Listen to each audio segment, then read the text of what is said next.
Long distance relationship এই সময়টা যারা পার করেছেন তারাই জানেন এই ব্যাপারটি মেনটেন করতে গেলে কত বাধা বিপত্তির মুখোমুখি হতে হয়। তাই আমাদের আজকের গল্পটা এই বিষয়গুলোর উপরে ভিত্তি করে গড়ে ওঠা, যেখানে আপনি দেখতে চলেছেন কিভাবে এই বিষয়টা একটি বিবাহিত সম্পর্কের মাঝেও ফাটল তৈরি করে। আজকের গল্পটার সাথে হয়তো নিজেকে অনেকেই রিলেট করতে পারবেন যারা নাকি এমন একটি সিচুয়েশনে আছেন। এছাড়াও গল্পটা তাদের জন্যও শিক্ষামূলক হতে পারে যারা নাকি সামনে বিয়ে করতে চলেছেন। গল্পটি শুরু হয় মীনাক্ষী নামের একটি মেয়েকে দেখিয়ে।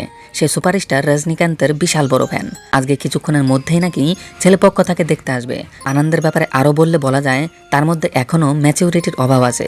তাই আজকে মেয়ে দেখতে যাবার জন্য তার বড় ভাই আগেই তাকে সমস্ত কিছু শিখিয়ে দেয়, কিভাবে কি কথা বলতে হবে, কি করতে হবে, সেই সমস্ত বিষয়ে তাকে সাবধান করে। আর এরপরে বেশ ধুমধাম করেই সমস্ত রীতিবিধি মেনেই তাদের বিয়ের কাজকর্ম চলতে থাকে। আর খুব সুন্দর মতোই তাদের দুজনের বিয়েটি সম্পন্নও হয়। তারপরে চলে আসে তাদের বিয়ের ফার্স্ট নাইট। দুজনে সেখানে খুবই নার্ভাস। তখনই আনন্দের মোবাইলে একটি মেইল আসে। সেটি পরেই সে বুঝতে পারে মাসখানেক আগে সে যে একটি কোম্পানিতে আবেদন করেছিল সেই কোম্পানি থেকেই মেইলটি এসেছে। আগামীকাল সকাল 10টায় তাকে ব্যাঙ্গালোর সেই কোম্পানিতে ইন্টারভিউর জন্য ডাকা হয়েছে। আর ইন্টারভিউর সময় যে তার ইন্টারভিউ নিচ্ছিল তার জায়গায় আনন্দ মীনাক্ষীকে দেখতে পারে। আগামীকাল সকাল সকালেই তাকে আবারও চলে যেতে হবে, কিন্তু তার কাছে করার মতো কিছুই নেই।